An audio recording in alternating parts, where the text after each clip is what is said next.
Hello, this is Dustin from Blue Fire Coasters, and I am here with Thrill Central. Hey, how you doing? I'm doing great. How are you? I'm doing phenomenal. Honestly, it's been certainly a unique time, and as we see the country, the United States, the country in which we reside, as we see things begin to slowly open up, we can finally look forward to the possibility of 2020 coasters being opened up. And as we anticipate the late arrival of the 2020 coaster season, we can begin discussion. Well, I know there's already been a lot of discussion in the coaster community, but we can begin discussion here on the Blue Fire Coasters podcast of these coasters. And so we're going to look at 5, and from those 5, we're going to develop a top 5 and why we think those coasters or why specific coasters are better than others. But before we get into that, let's get to know you better. So you are Thrill Central. You have a YouTube channel. Tell us about the channel that you have. Well, that pretty much ranges from just speculation to news to rumors to me just doing silly stuff sometimes. So lots of different videos to go on to check that out. And yeah. Awesome. So speaking of silly stuff, you had made a Rick and Morty coaster, right? Oh, yeah. Tell me about it. I had the chance to look at that, and that was a very entertaining ride, to say the least. Yeah, well, all of the voiceovers were done in-house. All of the set pieces were made in-house. It was just a goofy little No Limits 2 that I wanted to make. That would probably be what would happen if they wound up making a Rick and Morty ride. Yes. So you made this Rick and Morty ride. What did you use for the 3D modeling? I used a software called Rhino. Rhino. Nice. So tell us about, because you're studying to be a theme park architect, right? Yep, that's the goal. So right now you're honing those specific, I guess you want to call it a talent, or those specific skills to really put yourself out there when the time comes. Is that right? Mm-hmm. Yeah, for sure. So tell us about how you made this ride, and maybe you can give us a funny story so that we can hear and be transported into the mind of Thrill Central as he creates the ultimate Rick and Morty coaster. As you can tell, I'm getting real excited about this one. That was a really cool creation you did. Yeah, so the idea was kind of that, it was going to be like a dark ride that Morty had created, but then intermixed with a coaster that Rick was trying to create. So yeah, the indoor sections, the outdoor sections mixed because it's 2 different people making the ride at once.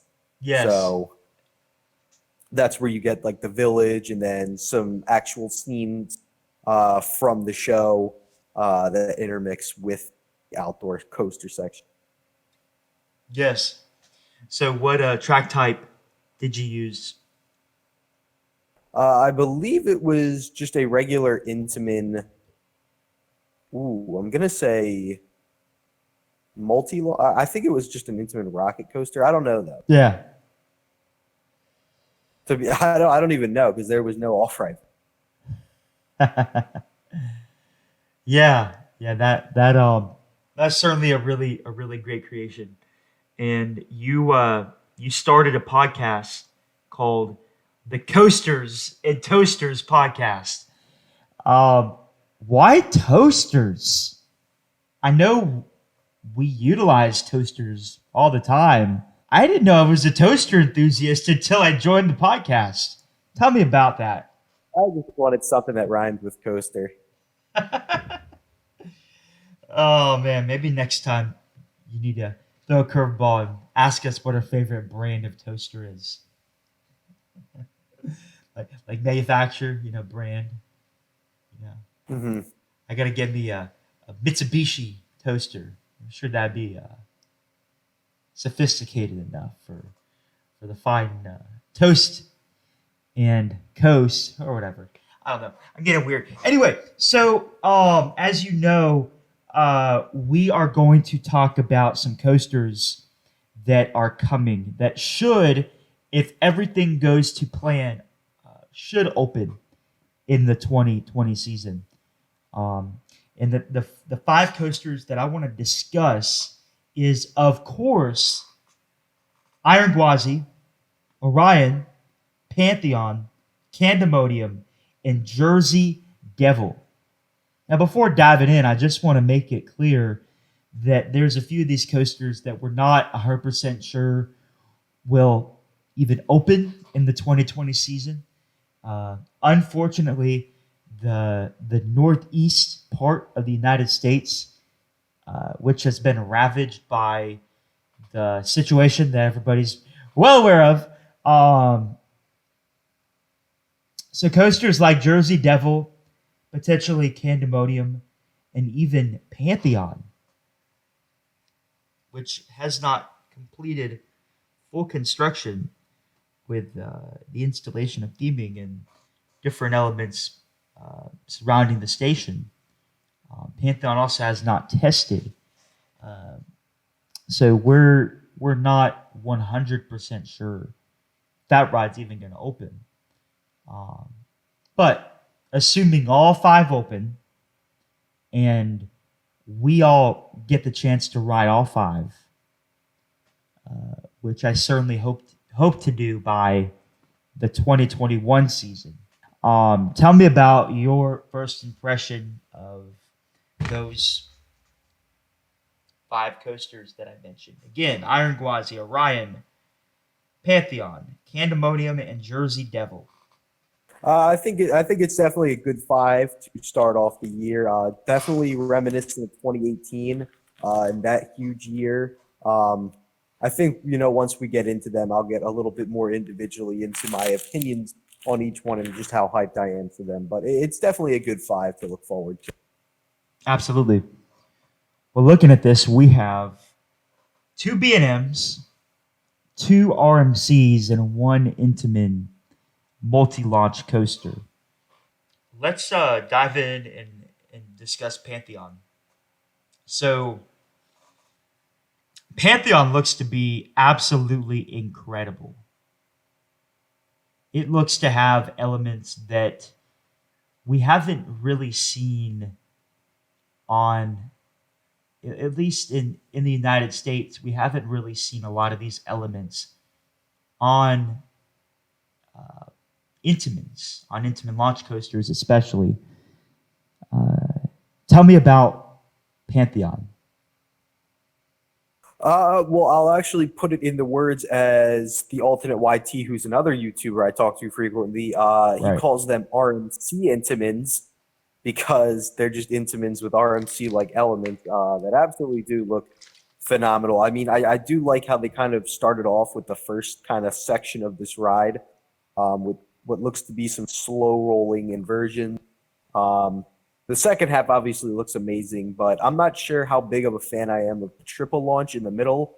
I almost feel like I'd rather see one powerful launch than that vertical spike. But I think overall the elements definitely look very crazy. It's one of the more unique coasters they have at this park. Yeah, it's certainly going to be interesting. So diving into Pantheon, one issue that I've potentially seen in this coaster is pacing. So when you kind of have the faster elements and then you go into that triple launch section where you're going up, and then you're going back, and then you're going up the spike, and then you're going down, and then you finally get to that launch. That adds ride time to an otherwise very short ride time coaster. Tell me about your thoughts on the pacing, at least from the POVs that we've seen from. I believe has the park released a POV? I don't even recall. I don't think they have officially, but there have been some no limits to Okay, insanely close. cool. Um, All right. So tell but me yeah, about looking at your those, thoughts on the pacing of the ride.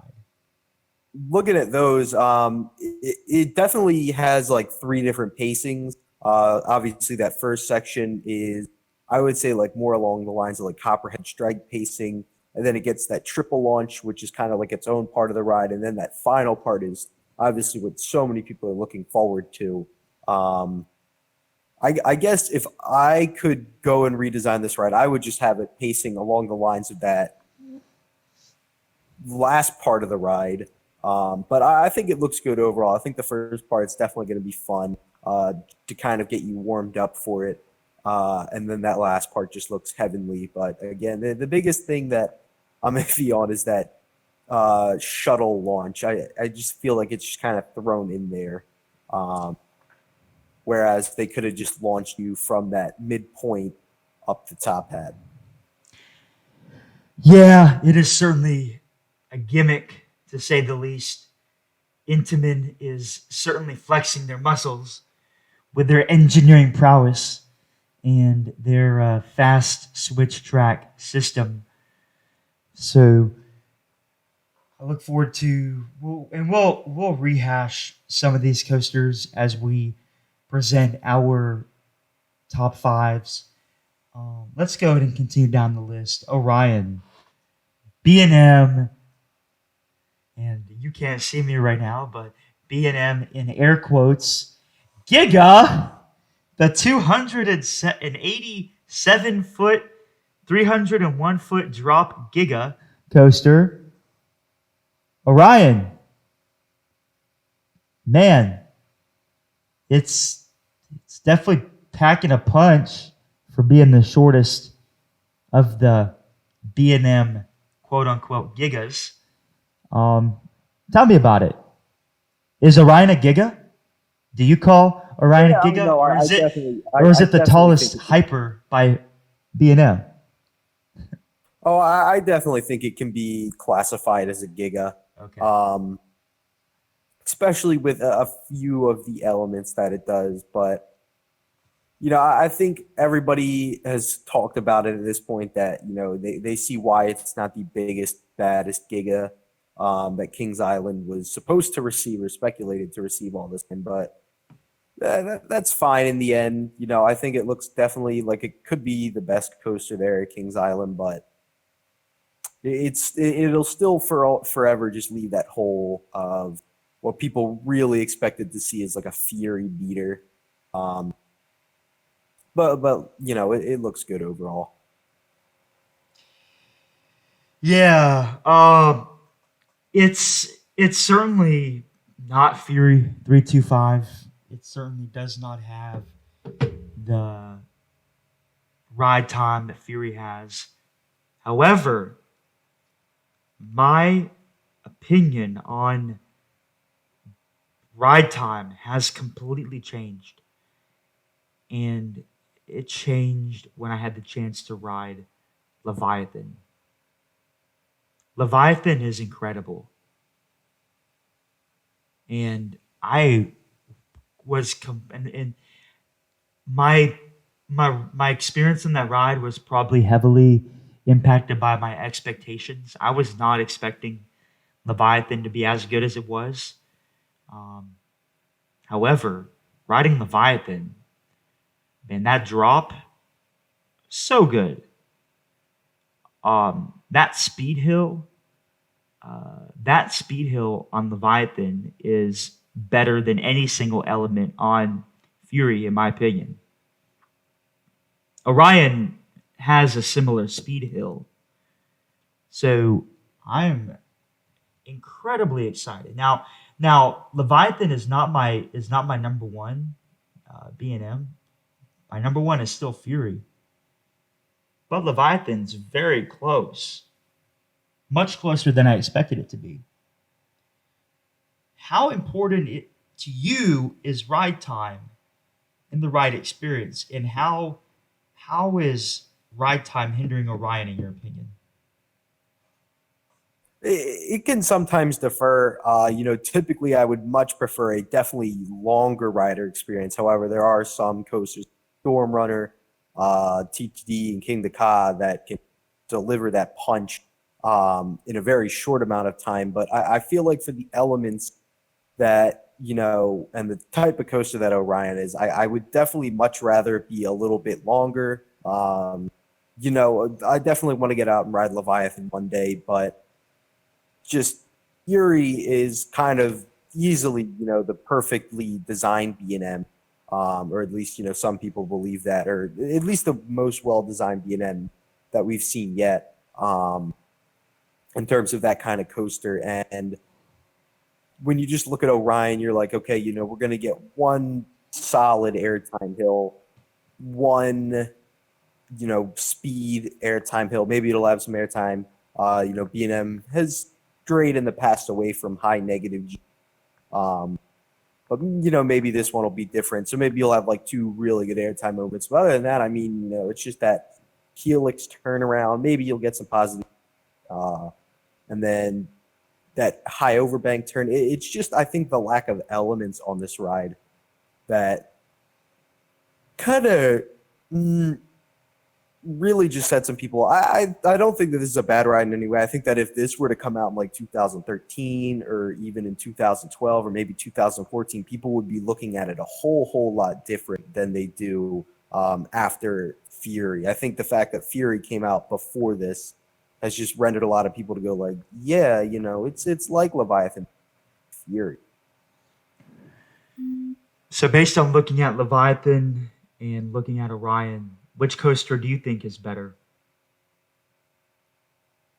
Yeah, it's really a tough one, since I have not gotten to ride Leviathan, so I don't know how powerful Leviathan's little speed bump is, or that airtime hill, or some of those elements. So I think that one's specifically a matchup that you'd have to ride both of them to Right. know how intense those elements are.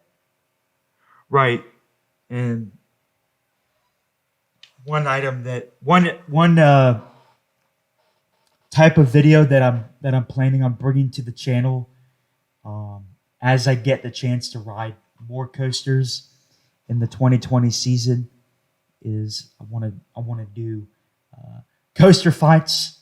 I might use a different title, because I know that the Coaster Studios YouTube channel uses coaster fights.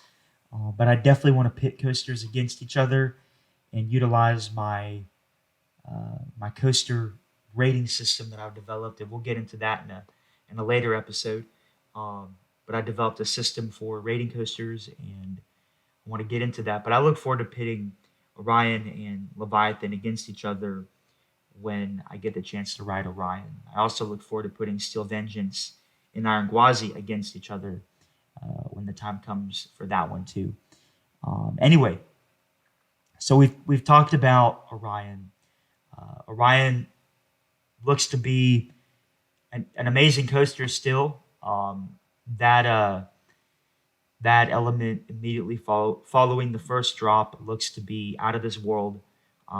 Based on the no limits concept I did for Amusement Insiders, if that bank is about 90 degrees, you're going to see about 1G, give or take, maybe 0.5 to 1G of laterals on that. And that's going to feel incredible. Again, it is just a no limits creation. We are working with the specific points from a top down standpoint from that blueprint. We did have the height, the highs and low points on that coaster. But what we did not have is, of course, the exact shaping. I did not have a spline to import in. For those of you that don't know what that means, the spline is essentially the data for a coaster that governs the exact point that track will follow. You can import the points into no limits and create track. You can also import roll data, which will govern the exact roll of that track.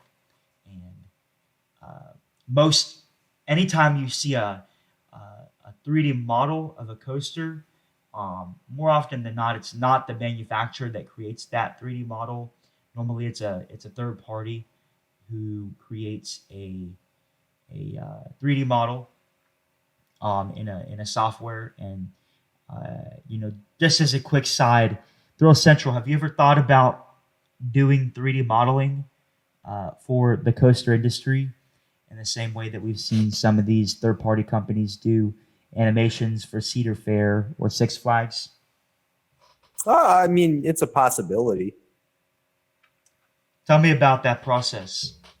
Do you have much knowledge about how that 3D modeling process works? How manufacturers work with third-party animators to create these POVs and such before the ride opens?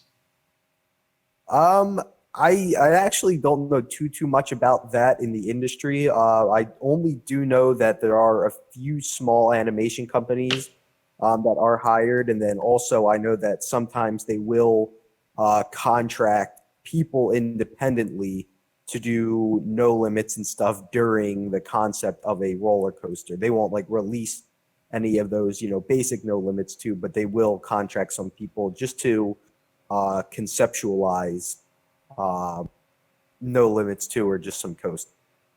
Yeah, absolutely. So speaking of no limits concepts, there's a coaster that is now fully constructed. It has now been tested. It's now ready to go. It's now sitting for the entire public to look at and be envious of the very few people that have gotten the chance to ride it.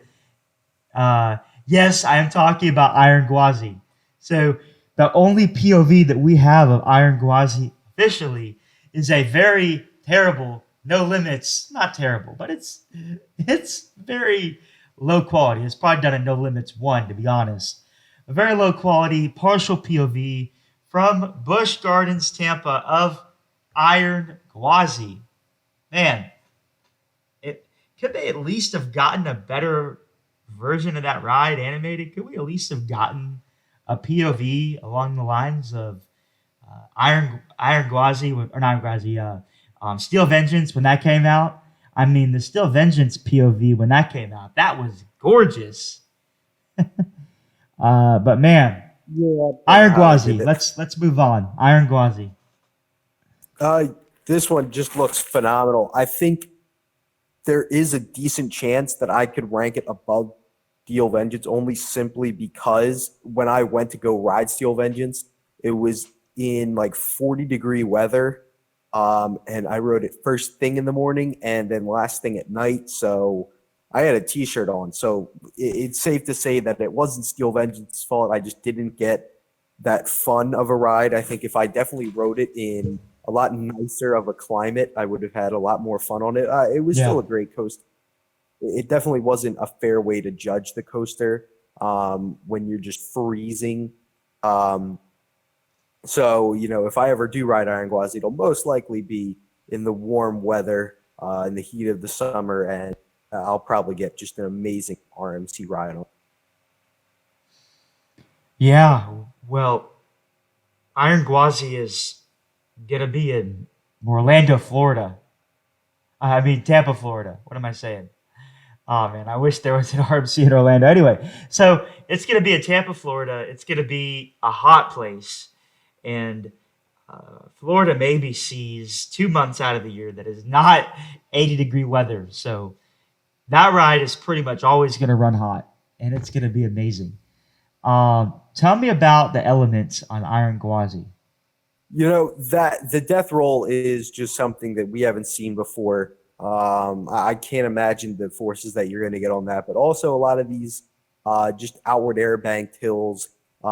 Steel Vengeance, obviously has those two massive hills to start, but then it sticks to more of like an older RMC that we've seen, elements that we've seen before as it gets through the rest of the layout. But I think Iron Gwazi is definitely bringing a lot better, more unique elements to the table. Yeah, I would have to agree. Iron Gwazi looks to be one of the most well-paced roller coasters, not just from RNC, but one of the most well-paced coasters, period. And again, um, I'm not just speculating. Uh, I had the opportunity, and if you look at some of the other content on this channel that has been uploaded so far, um, I worked very hard on a uh, on a I guess a prediction layout. It's not truly a recreation until the ride opens and we can get an official POV and be able to go frame by frame through and figure out the exact shaping. There has not been an official blueprint leaked or released by the park in the same way that we got through public record requests from Orion. Some of these other coasters that we've seen recreations of, even Pantheon to some extent had foundation plans released, so we had a decent idea from that of what that coaster would look like. Um, you know, so we've had to sort of do some guesswork from just aerial views of the coaster for Iron Gwazi, data in terms of height, speed, stuff like that. So even some of the stuff that I'm working with isn't exact. But from the recreations that I've seen, not just the one that I made, but you have Amusement Insider, as well as Coaster Mac. There's a few others. I believe Airboss made one a while back before the construction really got full swing, at least from what I remember. There's been several creations that have come out from Iron Gwazi, but we actually have testing footage. We actually have, I believe it was Midway Mayhem that posted drone footage of Iron Gwazi. Um, but man, that thing looks to be crazy when it comes to pacing. Have you gotten the chance to see some of these videos? Oh yeah, definitely. It does just look like one of the world's best, and I think its goal isn't just to be one of the world's best. Its goal is to beat Steel Vengeance. Yeah, it's amazing. And even some enthusiasts may consider to be the weakest element. Um, the there's an elevated section of airtime, and it is essentially a double up and then double down in a way, with kind of a curve between the two airtime moments going up and the two airtime moments coming down. Um, the funny part about that is the ride is moving so quickly, it appears, that in order to create those quick pops of airtime, you kind of had to elevate them. I mean, based on my recreation, you're still going through that at about 35 miles per hour, which for an RMC, that's still pretty fast for those elements. I mean, if you're looking at the end of Steel Vengeance, I think that coaster is only going through the last airtime hills at maybe 25 to 30 miles per hour. So that's a big difference in speed.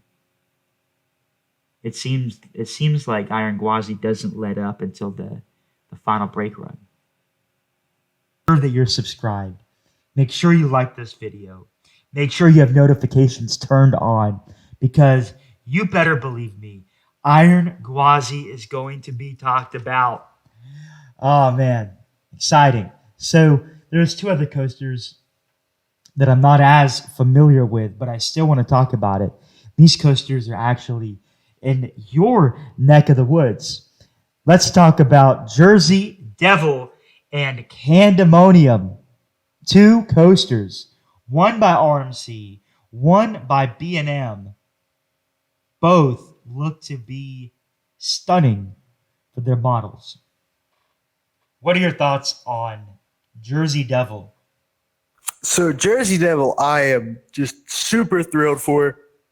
Obviously, for Great Adventure, it is the first real coaster we've gotten in a while that isn't a clone or a relocation, and I'm super thrilled. I think a few fans weren't happy, but I for one am just absolutely thrilled to be getting this coaster. I think it looks absolutely amazing. It could very well be my new favorite at the park, and just absolutely insane what RMC has been able to do. I'm also really glad that Six Flags was able to get a name in here that was unique, and definitely a nod to its area that it's in. Wow. So there's another coaster at Six Flags Great Adventure, which is known for airtime. It is known for incredible twists and turns, especially at the end of the ride. Of course, we know that as a Nitro. No, just kidding. El Toro. So, how do you think Jersey Devil will compete directly with El Toro for being the best ride at the park? I think in both terms of pacing and airtime, I think people have complained about like the vest that you have to wear on the RMC Raptors. I don't think it's too big of an issue because personally, I still feel a lot of negative G's on rides with restraints like that. Just a great example is Fahrenheit at Hershey. Despite wearing the restraints that you have on most intimate accelerators and Maverick, you actually feel this awesome pop of airtime at the end. So I think, despite the restraints, it's still going to give tremendous airtime. And I think the one huge advantage here is just how smooth this ride is going to be. Question. The single rail element of the coaster looks to be incredible, but man, do I wish the Jersey Devil was two across instead of one across. How do you feel about the coaster in terms of its capacity? I actually don't think it's going to be too bad. I think if they run 3 trains with 12 at a time, it won't be bad. Nitro is in a very close proximity, so I think that'll kind of eat up a lot of the line. I think once Jersey Devil's been out for like a year or two, I think people who definitely come to the park will run to Nitro over Jersey Devil simply for the fact because it's taller, and Jersey Devil's also even further back than Nitro is. So if you're coming to Jersey Devil, you have to pass Nitro in order to get to it. So I think that could definitely help with. I think the fact that Nitro is right there kind of helps with eating up any potential buildup that this ride is. But I don't think it'll get too bad. The ride time isn't incredibly long. I think they'll do fine with the lines. From what I hear, it's not terribly bad at like Six Flags Fiesta Texas, which has even less capacity. The other thing is, Superman and Iron Rattler are very close by. So, I don't mind the capacity, but I actually do appreciate the fact that it's a single rail means that the pacing and, maneuvers it's able to do is just a whole lot better. So I appreciate that a little bit more. Yeah, riding single rail coaster in the front row must be an absolute euphoric experience. With nobody to the left or to the right or in front of you, I can't even imagine.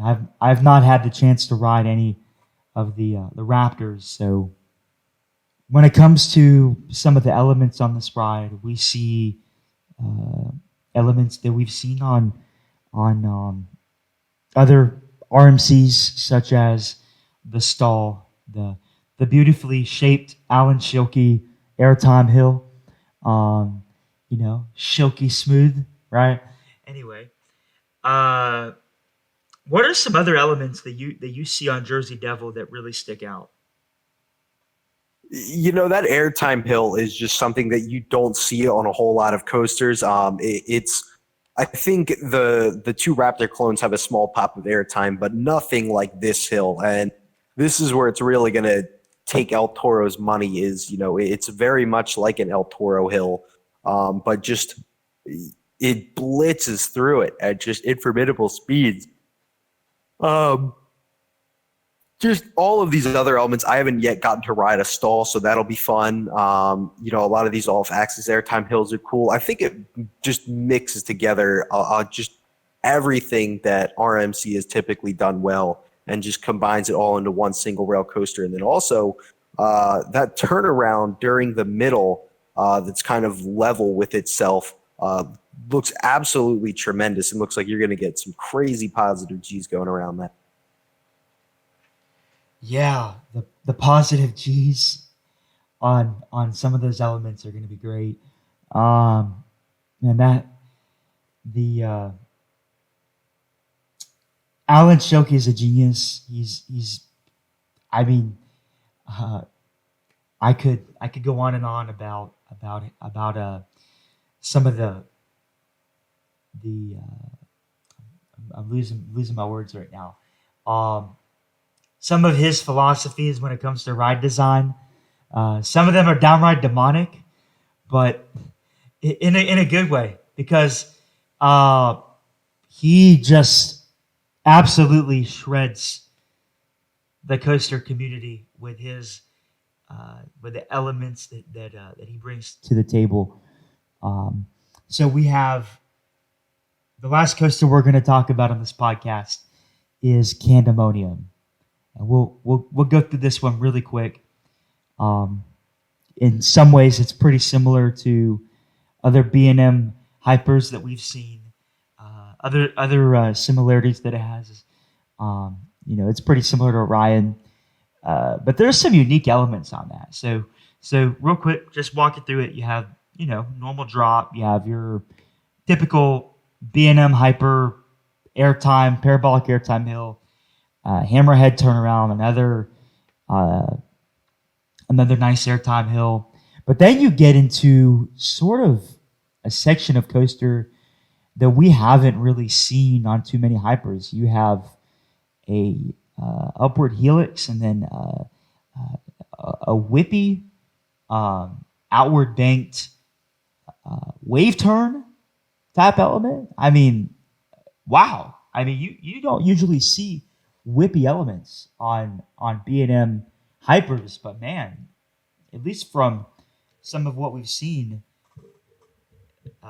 Candemonium looks to be pretty whippy for a hyper. And then of course you finish out with the helix over a plaza toward the front of the expansion they're doing, and then you have a quick pop of airtime and the ride's over. What are your thoughts on the elements that Candemonium is bringing to the table? I think it brings, a good bunch of elements. I can only say that I wish that, this was at a park without another hyper. Because, a lot of the good airtime it looks to deliver, I can only assume that, Skyrush has it in that department. But the low to the ground elements at the end definitely look pretty good. Absolutely. So, last question in terms of Candemonium before we get to our individual top fives. How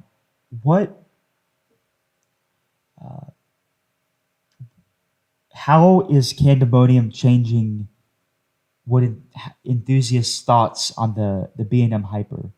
In other words, how is Candemonium different from hypers that we've seen before, even hypers that are pretty new and amazing, like Mako and even Shambhala? Yeah, I mean, personally, I don't think it's that much different from what we've seen with like Mako and some of the other ones. I actually wish they were a little bit more risky and creative with this one. Well, again, you do have that whippy That's transition into personally. the outward banked wave element. Yeah, I think it's just weird, like when you pit this thing up against Skyrush, which is literally right next to it. Um, you truly see B&M versus other manufacturers. Well, yeah.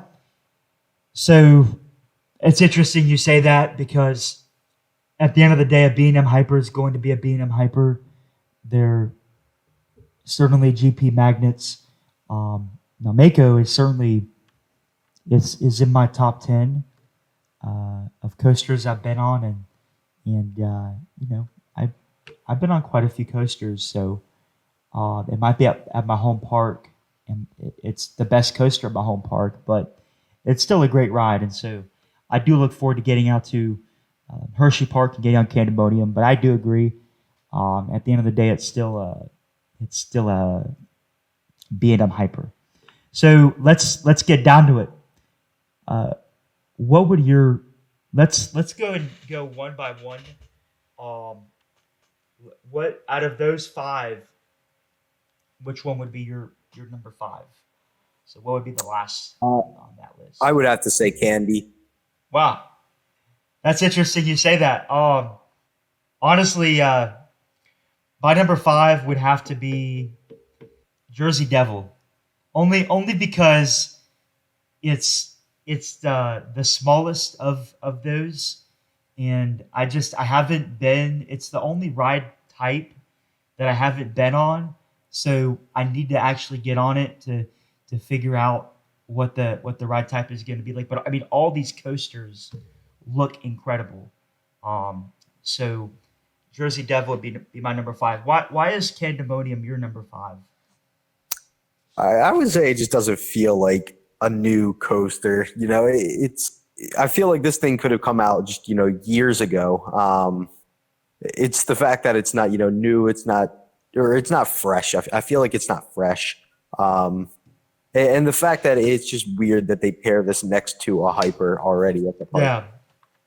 Yeah, it's certainly unique. But I agree. Candemonium is my number four. What will your number four be? Orion. Orion. Nice. Why is Orion your number four out of these? I think it's just a good coaster, but again, it's the fact that it feels like it could have came out before Fury, and the fact that they're building it after, it's just kind of weird. Yeah, tell me about it.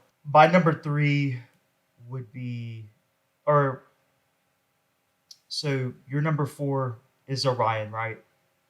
So my number four is Candemonium. So two B&Ms. You've cleared the B&M. So clearly B&M is not a manufacturer that you like as much as Intamin or RMC, which is completely understandable. What would your number three be? This one's going to be Pantheon. Pantheon. I agree. Why is Pantheon number three for you? I think it looks absolutely tremendous, just not as hyped for the other two as I am Pantheon. Absolutely. Or sorry, other way around. Yeah. So I would have to agree with you on that. Pantheon looks to be an excellent coaster. I'm a bit concerned about the ride being kind of a one half wonder, where the first half is kind of, it is what it is, and then you kind of hit that second half with the launch, and then the some of the more RMC like elements we're going to see with that. Crashing through this thing. Number two. What is number two for you? It's going to be Jersey Devil. Jersey Devil. Okay.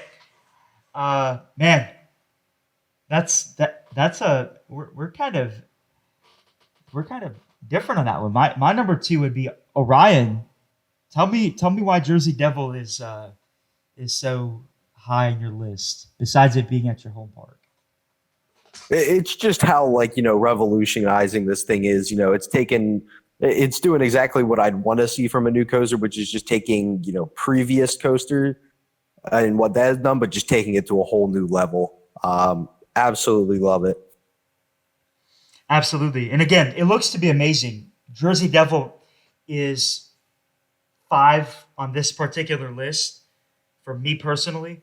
However, it will still probably be in my top 20 when I get the chance to ride it. That just shows you how strong of a year we've had this year. Like you mentioned earlier, we really haven't seen a year like this since maybe 2018. So number 2 for me would be Orion. And Orion is simply that high because I would, based on the POV and based on my work with the No Limits 2 concept, either I'm terrible at No Limits or this looks to be one of the more forceful B&Ms. I'm expecting at least negative zero point 0.5 Gs on the speed hill, which is soundly ejector, the ejector hill toward the end of Mako is insane. The ejector hill on Leviathan is ridiculous, and if this hill on Orion is anywhere close, it'll be incredible. Just for that one element, you have the overbank wave turn after the drop, going through that at speeds in excess of 60 miles per hour potentially. Again, it's going to be pretty low when it does that. It's less than 200 feet high when that element happens. So you're looking at a big opportunity for speed through that element, as well as the turnaround at the very end of the ride before the brake run. That last pop of airtime looks to be stunning, to say the least. I'm excited about Orion. So we finally agree on one. The number one ride for both of us coming out in 2020 is Iron Gwazi. We've already talked a bunch about it. Now, my last question for you, and I've already done a full podcast about this a little bit earlier. Came on with a friend of mine, Tayden. But Iron Gwazi, we both agree that it will be the number one coaster for 2020.